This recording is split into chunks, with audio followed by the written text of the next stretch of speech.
What's good, everybody? AB Media 83 here. And today we're talking about Gen Z and politics. Hope everybody's doing all right today. Came across a video with a young man that was being interviewed by Saba Sabs. I believe his name is Link Lauren. And I thought the young man he's Gen Z.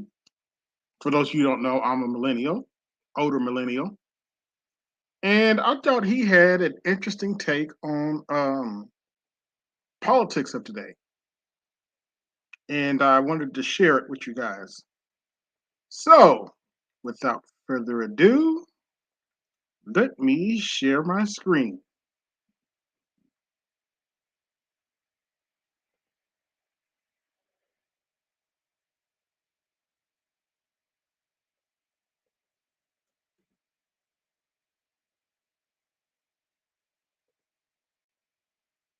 Once again, I hope everybody's doing all right today.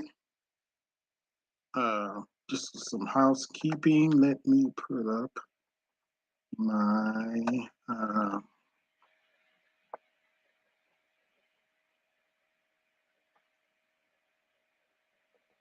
fair use overlay. All right, let's start. All right. Welcome to Saby Sabs podcast. I'm your host, Sabrina Salvati. My special guest tonight is Link Lauren. He is an independent citizen journalist, but most of you probably know him from that debate on Breaking Points with Harry Sisson. Link, thank you so much for coming on. Thank you for having me. I'm so happy to be on a show where you can speak the truth. Well, welcome, because we're very vocal over here. So first and foremost, Link, I want to get started with this clip from the debate. And just for the record, this is being played at 1.5 speed, a little bit faster. We'll get into, your perception. How do you think things went? What do you think could have been done differently in reference to this debate? And then I want to get into your political beliefs and feelings and what you're concerned about for particularly your generation, which is Gen Z. But I want to get started with this clip here from Breaking Points. It's titled Heated Debate, Gen Z TikTokers on Biden 2024. And I want to start at this point right here. Young voters, number one issue at the polls. You said you're an independent, you're anti-Biden. If you're young, why should you not vote for Biden? Well, I'm not here to tell anybody who to vote for. I think people should make their own decision. Yeah. Honestly, the biggest issue for me with Biden is the censorship on social media. I mean, yeah, that is a big problem. Let me slow this down just a little bit so y'all get the gist of what this young man's talking about.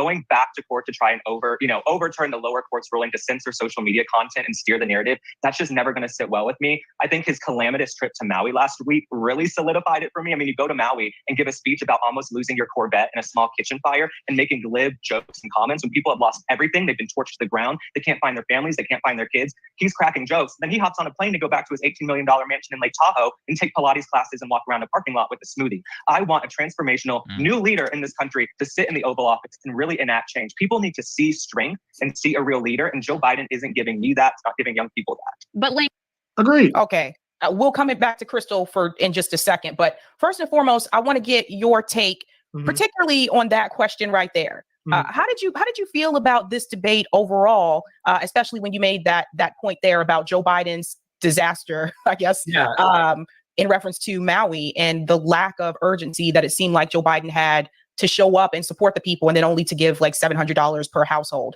I want to go ahead and get started with that. So first off, everything I said about Maui was true. I've been tracking the Maui situation since day one on my TikTok page, and you can hear from the people in Maui who are going on their local news stations. They're posting online. They're putting up signs over their businesses. They were not happy with Joe Biden's handling of the Maui situation. I mean, he's not wrong about that. The people in Maui are not happy with Joe Biden right now. Whether vote blue, no matter who likes it or not. He's not wrong about that. The people in Maui are not happy with Joe Biden right now. He was at Tom Steyer's $18 million mansion in Lake Tahoe that he was renting from him. I hope there's no tomfoolery going on there. But he was at a mansion for 13 days on vacation when the people in Maui were losing everything. Their lives were being torched to the ground. They couldn't find their kids. They couldn't find their family. So everything I said about his calamitous trip was true when he came and made jokes. Of course, I was called disingenuous and was made fun of and jumped on for raising these points. But I thought I was raising a recent topical news story, something that had just happened right before the show. That's right. And I want to go back to Crystal's response here. It's not just about what you're against. It's also got to be what you're for. Very likely the Republican nominee is going to be Donald Trump. You know, Trump also censored on social media. You can see that. You can see that. You can go and read the Twitter files and you'll see his administration doing a lot of the same stuff that the Biden administration was doing. In fact, I mean, the Hunter Biden laptop thing happened while Trump was still president. So let's keep that in mind. That's number. So this is where I have to pause and I got to ask this question. Okay. It seemed like to me, the response that came from Crystal, it seemed like to me that because you said you were not for Joe Biden, she assumed that you were for Donald Trump. And I'm curious, is that the message that was delivered to the producers? Like when you were invited to come onto the show, was the message delivered that you are the Trump supporting? No. Okay. Can you talk a little bit about that? I want people to support whoever they want to support. And if you go to my TikTok, you can see exactly how I feel. People respect the fact that I'm not owned by anybody. I don't have management that's been paid $210,000 from the DNC. I'm a real person, you know what I'm saying? And so the producers were never told that. They were told I'm an independent, common sense kind of guy who's grown really quickly on TikTok recently, built a big audience because of that, because common sense, as you know, Sabrina, is not so common these days. Also, the word debate was never used. They never used the word debate with me in any of the emails. When they invited me on the show, it was, we would love to have a link for a Gen Z panel discussion about Gen Z issues going into the 2024 election. I was blindsided by the debate. Maybe they told Harry it was going to be a debate. Not one person used the word debate with me. That's fine. We can have a debate. I went in there ready to talk about issues I cover on my page, like mental health, the suicide rate going up, the war in Ukraine, how young people feel about war versus peace, our education levels, math and reading being way too low in this country and how we shouldn't just accept that. Those are all the issues I cover on my page that I went there to talk about. And these are systemic issues that have been around for years and are probably going to be around after the next president and the next president, unfortunately. But it became very much Trump versus Biden, Link versus Harry. But the word debate, I went through the emails, was never used. Do you feel like you were blindsided? Oh, sure, but that's fine. I mean, I've been through so much worse than a 22-minute gaslighting on a YouTube show. So believe me, everything is totally fine. And I'm grateful to have been on. Everyone around me was like, this is such a big show. You have to go on. So I'm so grateful. Can hopefully go back on and keep it real and talk about all of those issues that I cover. Yeah, Breaking Points is pretty big online as far as online news media goes. They're kind of a mix between mainstream media and independent news media. And I watch them from time to time. I thought it could have been such a fun, nuanced chat. You know what I'm saying? But instead it became very Real Housewives and like Harry versus Link. The only question, you realize the only real policy question I was asked was about abortion. She only asked me about abortion. A gay guy with no kids in his 20s. Like, I've never slept with a woman. If I saw a vagina, I'd probably scream. Okay? Like, he asked me about abortion. I'm the only person who even used the word Maui and brought up Maui, a real major recent disaster. The only person who even used the word Ukraine and mentioned the Ukraine war, I was kind of shut down, right? The only person who mentioned the word border and tried to bring in and interject about the border crisis and what's happening. And then look last night at Mayor Eric Adams talking about the severity of the border situation. All the issues I tried to raise. Oh, yeah. Democratic, yes, that's right. Democratic Mayor Adams came out and said that the number of migrants they're getting per month is going to destroy New York City. Not his words, not my words, his. Is that are systemic major issues in this country. I guess I was just shut down on, but I thought it could have been great to talk about them from a Gen Z perspective. Did you know that you would be talking to Harry Sisson? And if yes, did you know who he was? Yes, I knew who he was, and we had to reschedule to accommodate him. So the week before, he stood us up. He didn't show up. We all sat there on Zoom waiting for him. I was in Milwaukee covering the debates, the Republican debates, and I would cover the Democratic debates, but they're not having any. So I was at the debate in Milwaukee. I got up early to do some. Oh yeah, I neglected to mention that. For those of you who might want to support RFK and or Marianne Williamson, the Democrats want to lock you out and don't have any debates whatsoever. In fact, RFK just came out and said they're not even allowing them to campaign in certain states and a whole bunch of other crazy stuff. But anyway. Some other shows. I rushed back to the hotel to get on Zoom. I'm so excited. I'm going on Breaking Points. Everybody says this is a big deal. We sit there. Harry never shows up. They end the Zoom call, the email, and they say, Harry wasn't able to make it. We're going to reschedule you. And I'm like, dang, this is the second time we've rescheduled, I guess, to accommodate him. So Sabrina, I went on Twitter to see if Harry was posting anything. While we were sitting on Breaking Points waiting for him, he was tweeting about how great Joe Biden is and how much he hates Trump. While we're sitting there and he's a no-show. So I tweeted back at him just to add. Oh, just for the record, since I know vote blue, no matter who's going to cry about this, we'll get to Harry a little bit later. Some levity to be cheeky because that's just how I am. And I tweeted and I said, hey, Harry, it looks like you're awake. You're online. We're all waiting for you right now on Breaking Points, which is the hottest political podcast out right now. It's not a good look to stiff. By the way, that's not a good look. That's very unprofessional to be somewhere else when somebody like Breaking Point schedules for you to be somewhere. But interesting enough, listen to this. The tweet started to get some traction. It was retweeted by different people in the media. I got a call from the producer who threatened me, and he basically said, "Take the tweet down, or I'm not going to have you on the show." What? Like, excuse me? I was like, what? I said, why are you jumping through hoops to accommodate a 20-year-old brat who's sitting in his dorm room tweeting about? Because Joe Biden's paying him to speak propaganda, pretty much. About how hot Joe Biden looks in his swimsuit on the beach. Like, why are we jumping through hoops?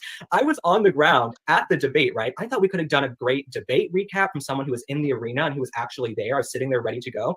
And he said, well, look, if you don't take the tweet down, I don't want you starting beef with Harry. I'm not going to have you on the show.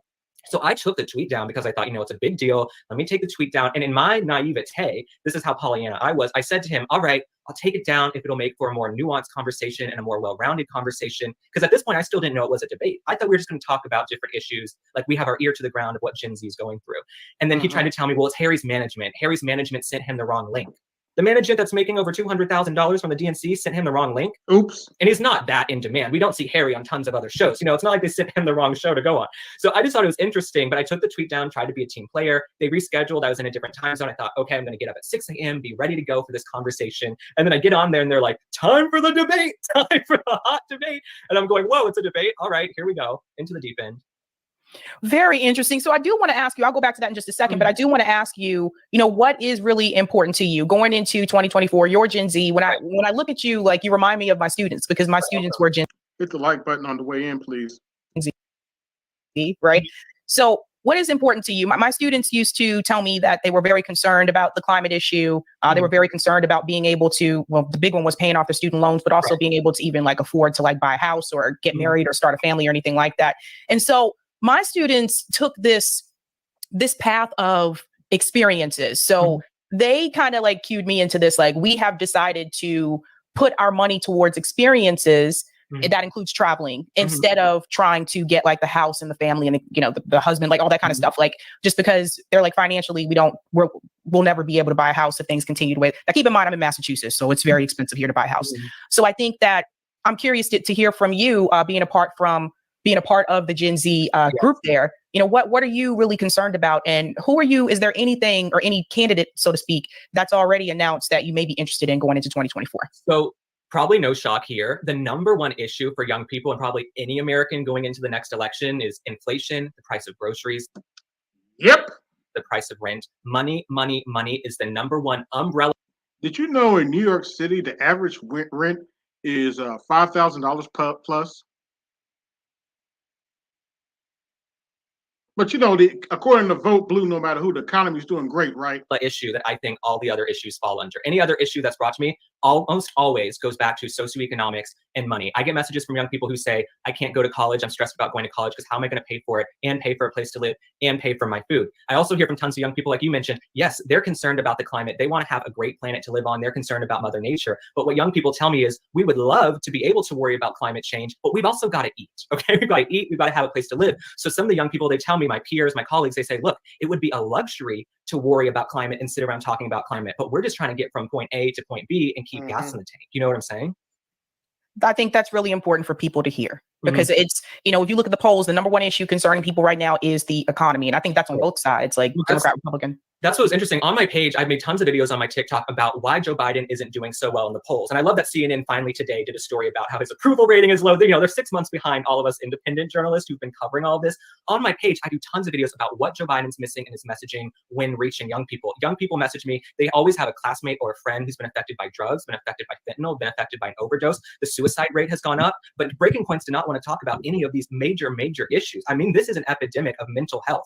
And nobody seemed to want to talk about them. And whenever I would try to raise valid issues, was pretty much shut down. I was called disingenuous and basically had my character assassinated. But it pulls on my heartstrings and keeps me awake at night when I read thousands and thousands of comments. I've also been on the campaign trail with different candidates. I've been in Iowa, I've been in New Hampshire. Like I said, I was just at the debate.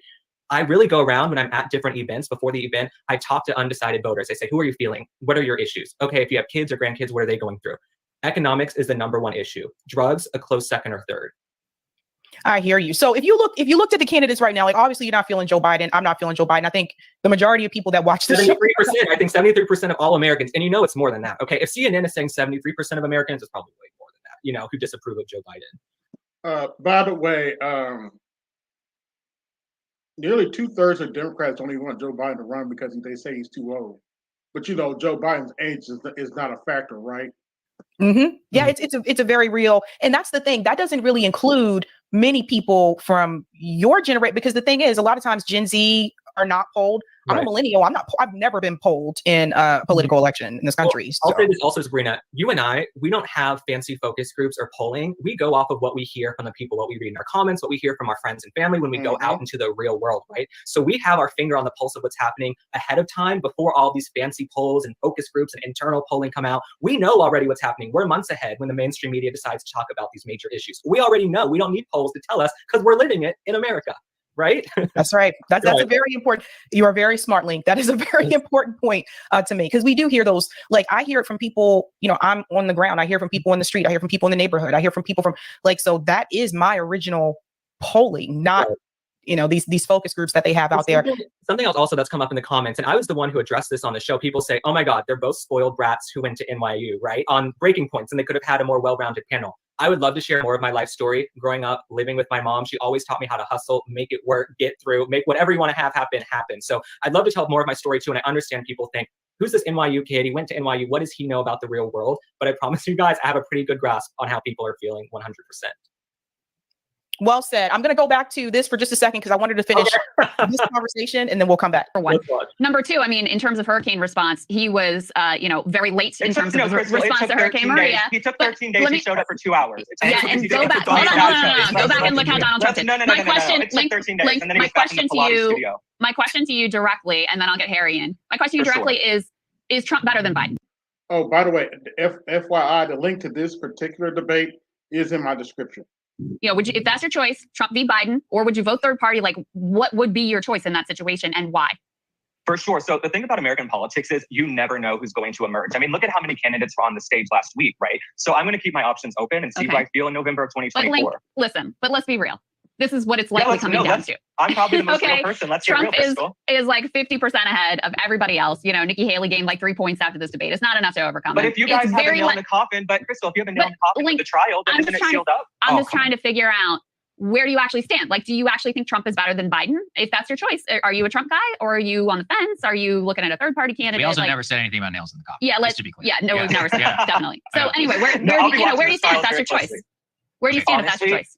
Honestly, traveling, getting to know these candidates, I really like some other candidates, and I'm looking to see who's going to emerge in November of 2024. Okay. So by the way, I'm sorry, I got to point something out. Look at the unprofessionalism of the so-called Joe Biden supporter. I'm just saying. Okay, let me stop there and come from that, because again, rhetoric. I stand by exactly what I said. Yeah, because I continue to hear this rhetoric: is Trump better than Biden? Is Biden better than Trump? And I think, and I'll talk about this again later on tonight when we get to when I get to the Jimmy Dore segment. But it's just, the reality is they're both corrupt, and this is what I try to get across to my audience. Like, why are we trying to pigeonhole people into these two parties as if this is our only option? This is all that we can do. And I feel like it's shutting out other opportunities, whether that is a third party, whether that is independent. And there are people doing both. But also, I want people to really understand that if we're going to bring about real change in this country, it's not just going to come from electoral politics. Yes, there is legislation that needs to pass, but you also need organizing. You need community activism. You need boots on the ground to get things done. And I've seen grassroots activists actually get things done on the local level. So what worries me is that going into 2024, I do feel like I'm hearing it all over again, just like I heard it in 2020 and 2016. I feel like people are still looking for a hero. And what I want to get across to people is that no one person is coming to save you. And I feel like people are doing it again. Agreed. They think that, it's either going to be Biden or it's going to be Trump that's going to rescue us. And at the end of the day, we have to help each other. But I want to get your opinion about that as well. Yeah, so my whole thing is what I told Crystal, Sagar, and Harry is I'm an independent new media journalist whose medium happens to be TikTok. I want to follow the entire primary, the entire general election, just like everybody else, along with my audience. I've interviewed some of the candidates. I would love to interview more. I've gotten to Marianne, Vivek, RFK Jr. I'm trying to get to the rest at the next debate. I'd love to talk to Cornel West. I'd love to talk to other candidates as well. You've got the Democratic Party, Republican Party, Green Party. You've got the No Labels Party. Everybody deserves a shot to be heard. That's what makes our democracy so incredible. And I think people forget that. And Chris Totally agree. is very much Biden is our savior. Biden is our only hope. We have to vote for Biden, but the data doesn't reflect that. Americans really aren't feeling that. And I say the exact same thing you do, which is he ain't coming to save us. Biden is not going to save us. It hasn't happened yet. He will go out and give a speech about something and do something completely antithetical to that. He will say, I am the climate president, and then go approve things that are totally antithetical to that statement. So Biden's not coming along to save us. We also need term limits. We need cognitive testing. I think people like Dianne Feinstein, Mitch McConnell, they're also getting in, their talking points. Mitch McConnell, he's had 2 medical episodes. His first day back, he goes and gives a speech about how we need to support Ukraine more. So he got his talking points between the medical episode and today. So I'm not here to tell anybody how to vote. I thought it was Yeah, Mitch McConnell, hell, Nancy Pelosi, Jen Clyburn, and hell, anybody over 80 that's in Congress and the Senate right now need to retire. They're too damn old to be up there. really interesting to try and interrogate me into who I'm voting for when it's not even November. By the way, one of the oldest senators is Dianne Feinstein. She is 90 years old. She is 10 years away from a century, and she's still in the Senate. Barely knows where she is. They had to tell her who to vote for a few weeks ago. Of 2023, let alone November of 2024. And I'll say this too.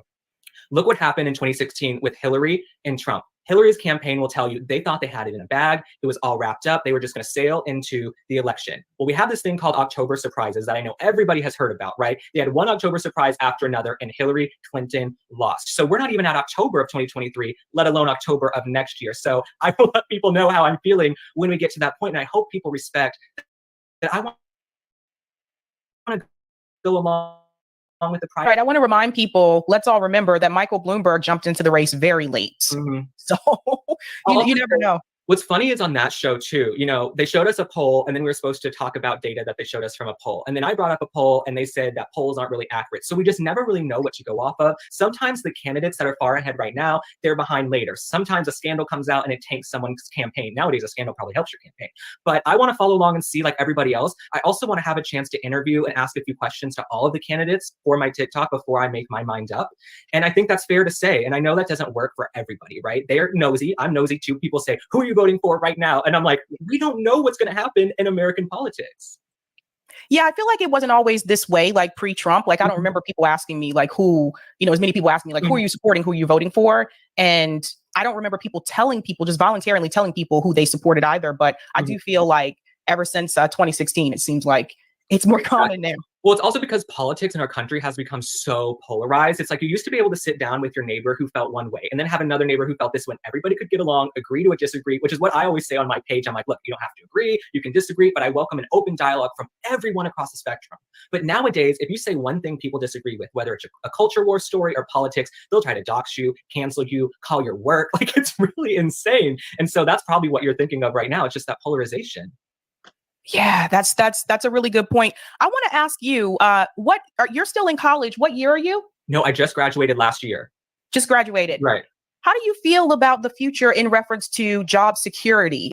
Now, listen to this. And keep in mind, this is a white young man. Listen to what he has to say.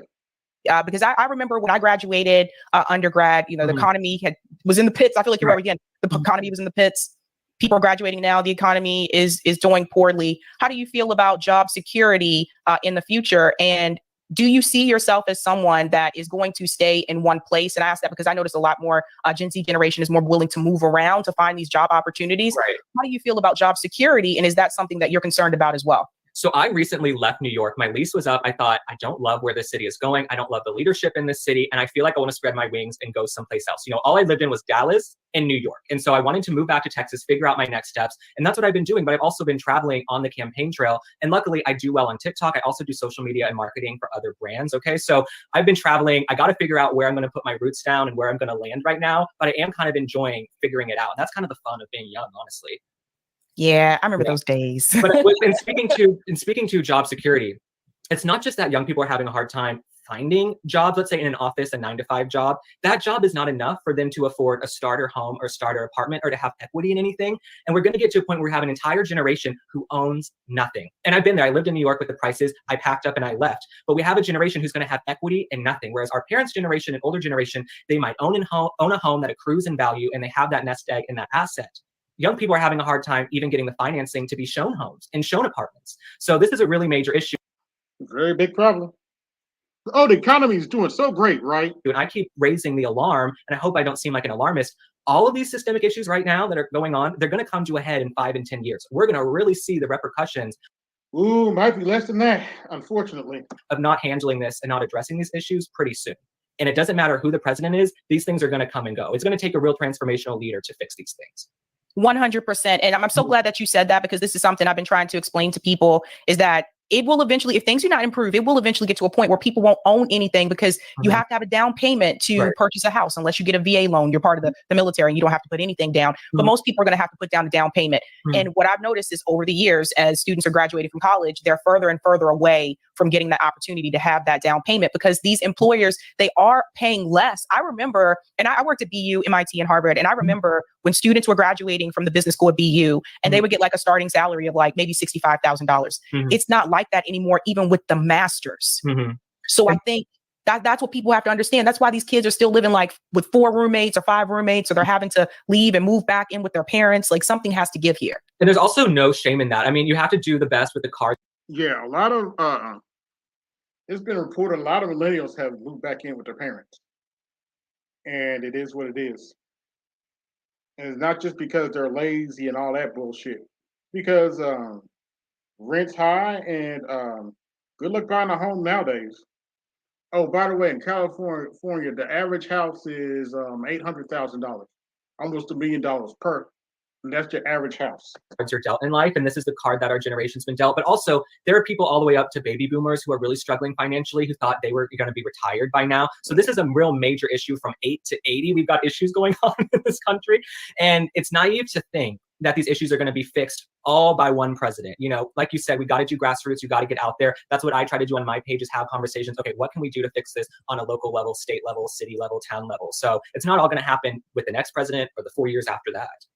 That's right. Even like different states have different like income tax levels. They have different like sales tax. Like it all depends on where you live. There's some states in this country that have no income tax, no sales tax, that kind of thing. So yeah, like Wyoming, Texas, Florida, best place for taxes, but then it's really hard to live there for some people. Then you have to move. But you see a lot of people moving back to my home state of Texas from California, from New York. Also, because of the crime, I mean, nonviolent crime, I think, is up double digits in almost every major California city. I mean, this is according to CNN. So for all the super liberals out there, this is according to CNN. But people are moving. They're making the hard choice to pack up their families and move and find new doctors and new schools. So our country, I feel, and tell me if I'm wrong, Sabrina, I feel like our country is really in a moment of growing pains. And I hate to use a buzzword, but it's like an inflection point in our country where no, I wouldn't say growing pains. It's more like a decline. We're either going to go down this road and get better and go toward a more prosperous country, or we're going to go down a dark path. Like, we really are in a growing pains era of our country. What up, Famous Davis? Yeah, it's interesting. My grandparents said the same thing about the 60s, like the mid 60s to like mid 70s. They felt like the same way that this country was going through like growing pains.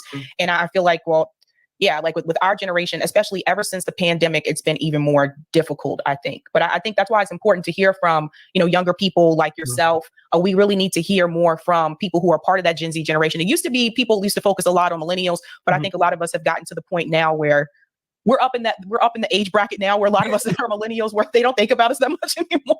Well, also what I'll say is this too. We really need to have a deep dive and a hearing on what really went down during the lockdowns and COVID, okay? Because there was a new billionaire, every 26 hours during COVID, more wealth was transferred to the top 1% than during any other moment in American history. I think over 3 million small businesses closed during the pandemic, but Amazon got richer and Amazon's investors got richer. So also kids going home to do remote learning during lockdowns, that really tanked our math and reading levels. We had teachers who left the profession. Now the classroom sizes have ballooned. I mean, these are all issues that should be the number one issue on every newspaper, every show. But as I go back to breaking points, they want to have the same old debate, Trump versus Biden. They don't want to talk about the real issues. It's Trump versus Biden, election 2024.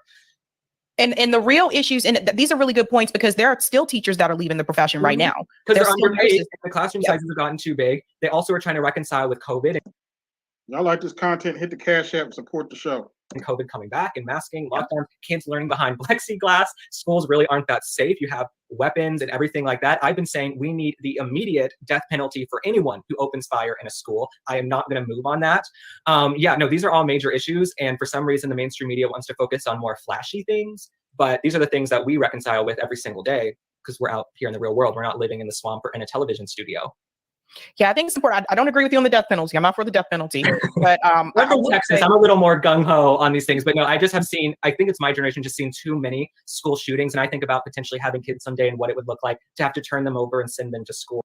Yeah, to be fair, the amount of school shootings they've seen over their lifetime is kind of absurd. But yeah. Well, so no, I understand that. We're not going to agree on that for sure. And I can't see the chat right now. I'm sure the chat is calling me out. I love you guys in the chat. No, I think also too, when we talk about like the real issues that people are facing, I think for people who are not on disability may not understand that when things do increase in this economy, when we have inflation, when the grocery prices are higher and they continue to increase every week, at least where I live, people that are on disability have a set amount that is sent to them by the state. Yes, I believe they got a little bit of increase from what I understand from people, but still they are on a fixed income. And for those who have 100% disability and they're not allowed to work, there's no way for them, it seems like, to get extra money. So we talk a lot about the workers, and I think it's also important that we recognize those that just physically cannot work and they are stuck in a system that is not designed to benefit them in any way, shape, or form. Well, 100%. I mean, as a country, we're only as strong as our most at-risk group. You know what I'm saying? As those people, we really can't be a well-rounded country if we're not reaching back and helping everybody. And what I've been saying on my page for about the past year is everyone in this country should be able to live a nice life if they're a good person, if they're willing to work. So I'm totally in agreement with you, Sabrina. Awesome. Well, Link, thank you so much for coming on. But before you go, where can people find you? You can find me on Twitter and TikTok at It's Link Lauren. I put it right here. And Sabrina, I just want to say I adore you. I adore your show. We're not going to agree on everything, but that's how media should be. We should be able to sit here and agree, disagree, and then still kick it and be friends. So I don't know why people have forgotten that, but thank you so much for having me on. Shout out to your audience. I really think you're like the future of media. Your page is growing. So congratulations to all of that. Thank you so much. All right. You just heard from Gen Z. Well, at least some of Gen Z. Let me turn that off.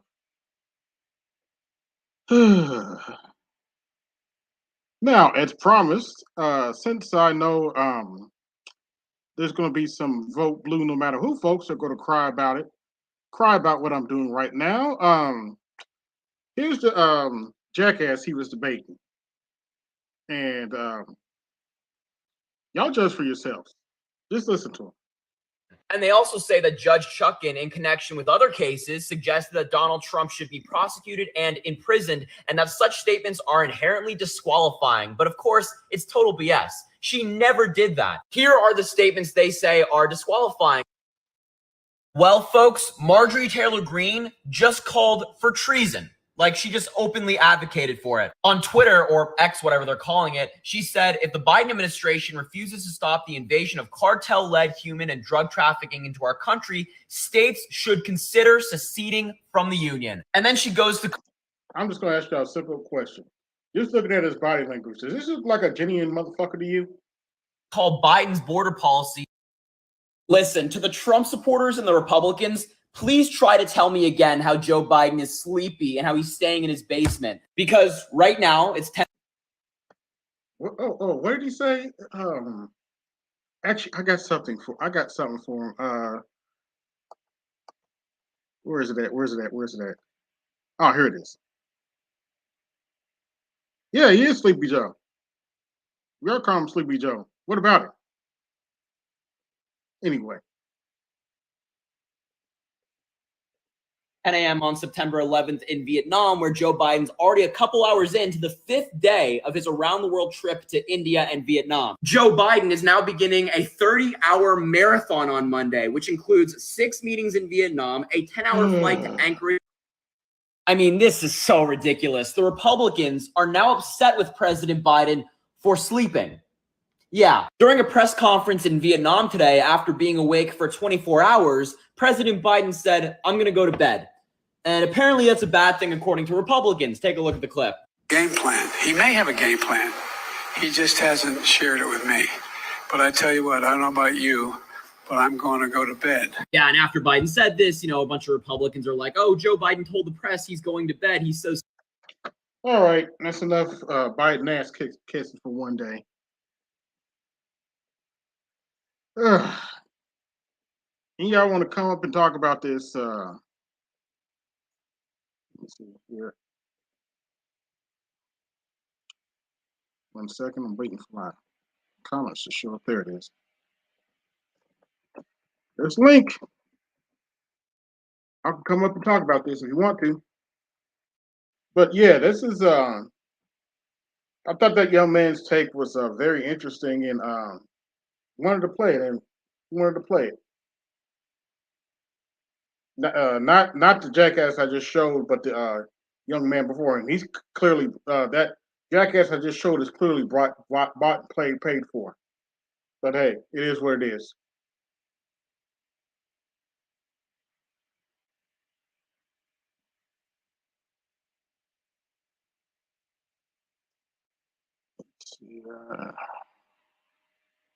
Gen Z is more conservative than young millennials these days. Can't blame them, I suppose. Yeah, that's true. They are more conservative than younger millennials. That's very true.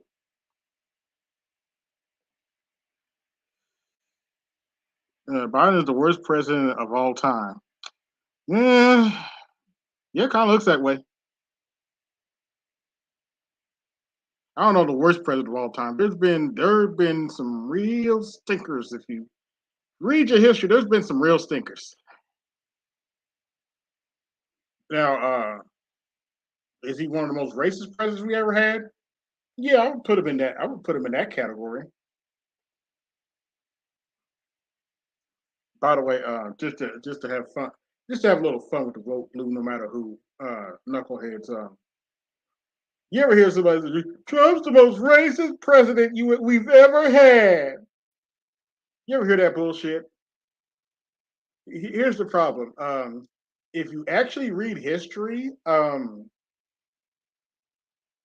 don't know if you can put him in the top 20. It's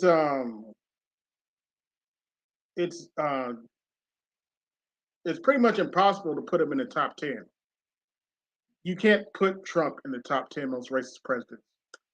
And I know vote blue, some vote blue, no matter who's going to hear this is going to be crying about it. But I don't think you understand what I'm telling you. It's disingenuous to put Trump in the top 10 most racist presidents. You need to understand something. 12 of your first about 18 presidents were slave owners.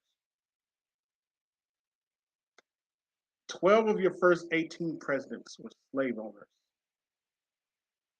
Oh, by the way, the only president of the United States not related to a slave owner was Donald J. Trump.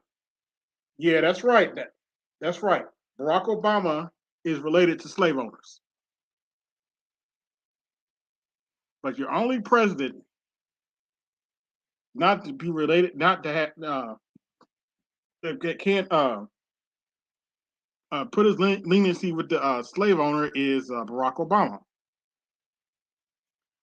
Gerald Ford, I haven't done much story on Gerald Ford. Andrew Johnson, most definitely. Woodrow, ooh, that was a racist. That was a racist motherfucker. Yeah. Yeah, some of them were presidents during the Gilded Age. I haven't done much research on Hoover, but I did hear a couple things. Yeah, Hoover could be up there. But there is a lot of presidents you can put before Donald Trump. Andrew Jackson, Abraham Lincoln, George Washington, Thomas Jefferson. Which reminds me some trivia. Who was the first black president? Excuse me. Who was the first president to have black children? And actually, the answer might not be what you think it is. I know most people who've done their research think it's Thomas Jefferson, but based on some of my research, may have actually been George Washington. It's rumored that George Washington was chasing a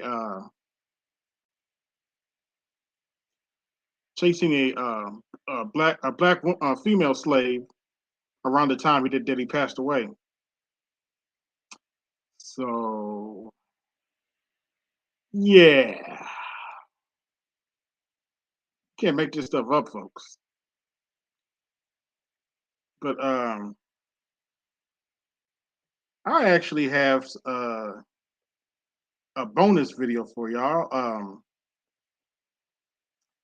This is another video with Sabrina, and believe it or not, she's covering Brickgate. So let's see what Sabrina has to say about Brickgate. This should be interesting. Fair use. Politics for just a second to talk about this story here. There was. Oh, hold on, wait a minute. Let me do something first. Take you off that.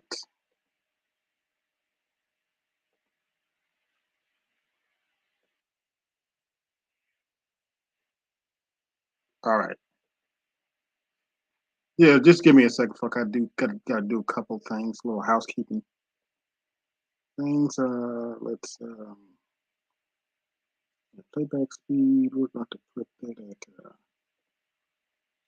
5. And all right. Let's play this. See percent screen.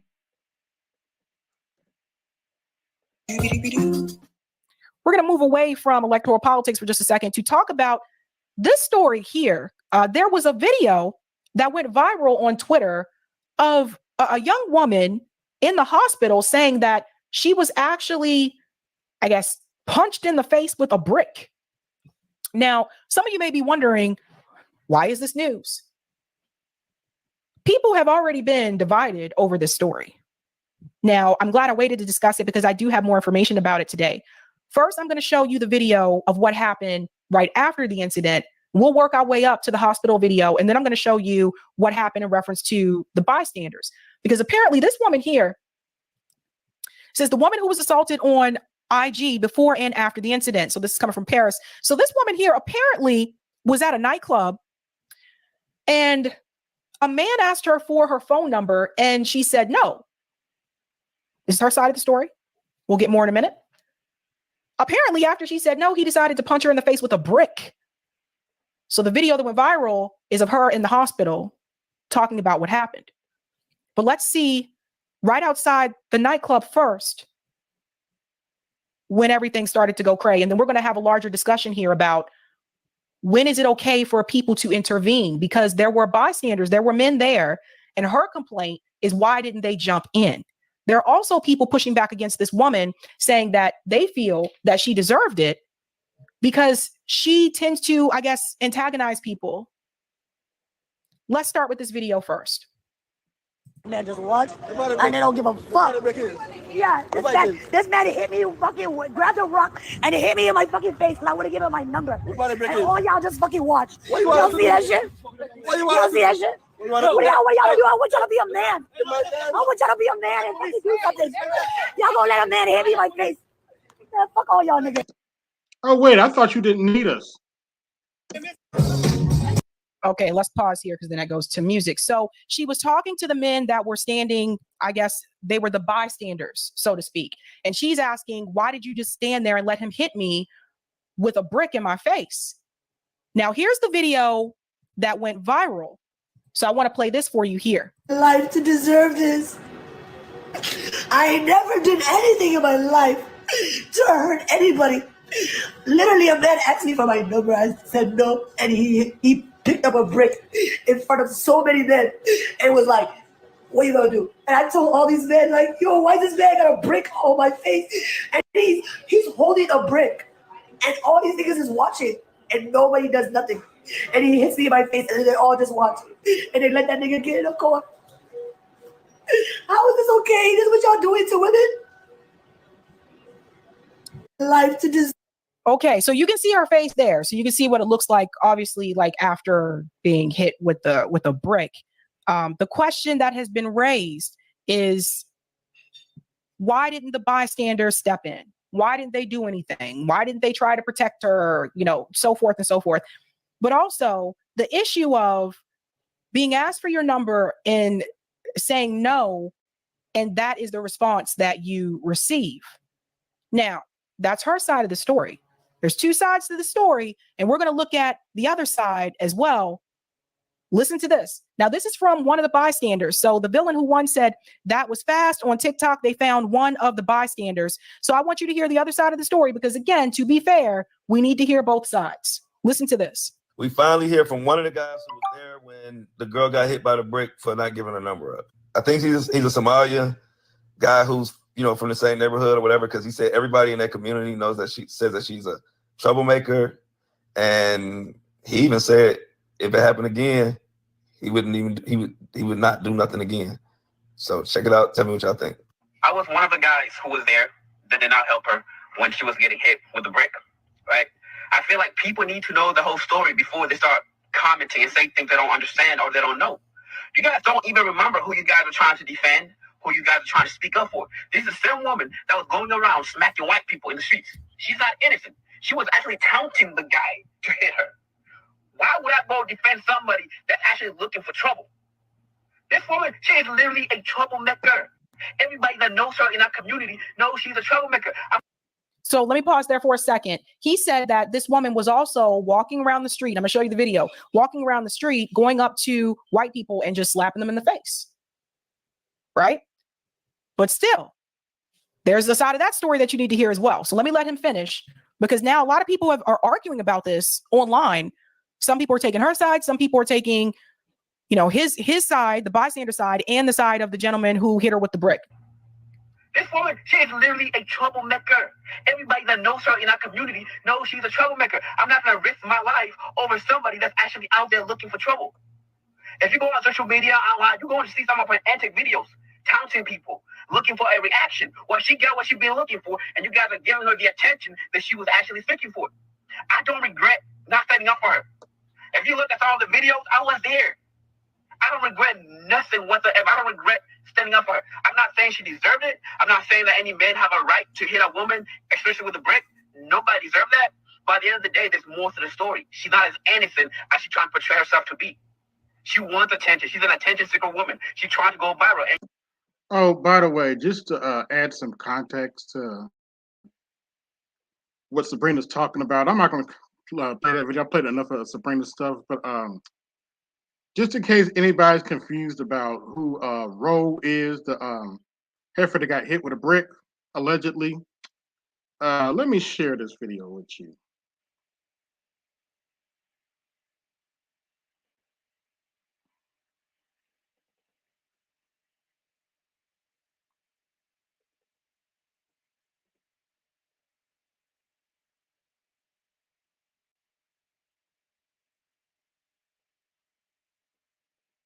You're taking away. Rhoda here to remind you that every time you lie to somebody, you're taking away their choice. You're taking away the ability for them to make a decision that's good for themselves. And that's why I always lie to the people of the global minority and men.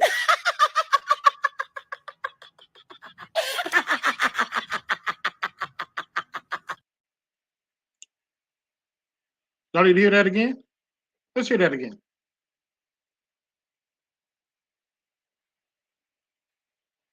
Rhoda here to remind you that every time you lie to somebody, you're taking away their choice. You're taking away the ability for them to make a decision that's good for themselves. And that's why I always lie to the people of the global minority and men.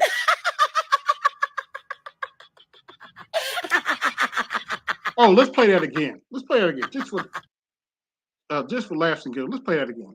Rhoda here to remind you that every time you lie to somebody, you're taking away their choice. You're taking away the ability for them to make a decision that's good for themselves. And that's why I always lie to the people of the global minority and men.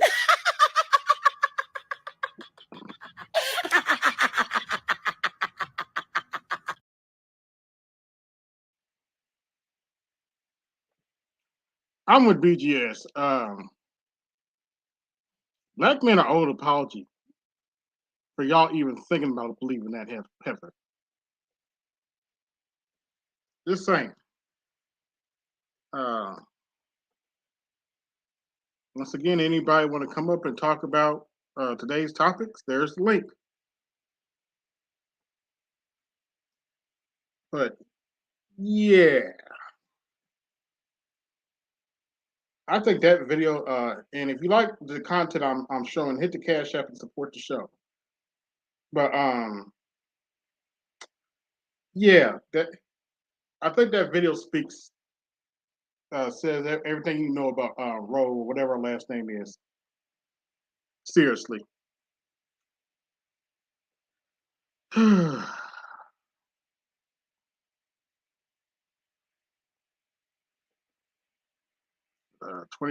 watching. Must be haters. Let's see. It turns out the guy who said she was that she may not have been there at least his former girlfriend said that said from Tennessee and was never there. Well, was lying to preserve on social media. Yeah. Also, I heard there's that video of her in the hospital. Apparently, a nurse came out and said that was actually saline. She didn't get hit with a brick; that it was saline. So take that however you want to take it. But yeah, can't make this stuff up, folks. Can't make this stuff up. But the main gist of the video was to give you a perspective on what Gen Z is actually thinking.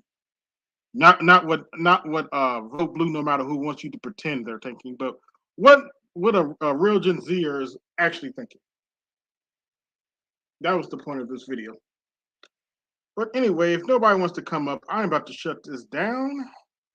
This is AB Media 83, and I'm out.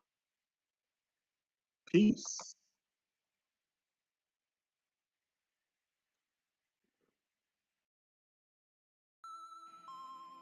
Yo, this is AB Media 83. Want to support the channel? Hit the Cash App. Also, be sure to like, share, and subscribe to the video. Also, be sure to hit that bell notification so you can be notified the next time I upload a live stream or video. And always remember, keep it grinding, keep it pushing, keep it moving. This is AB Media 83, and I'm out. Peace. Who are you? Looks like I'm late.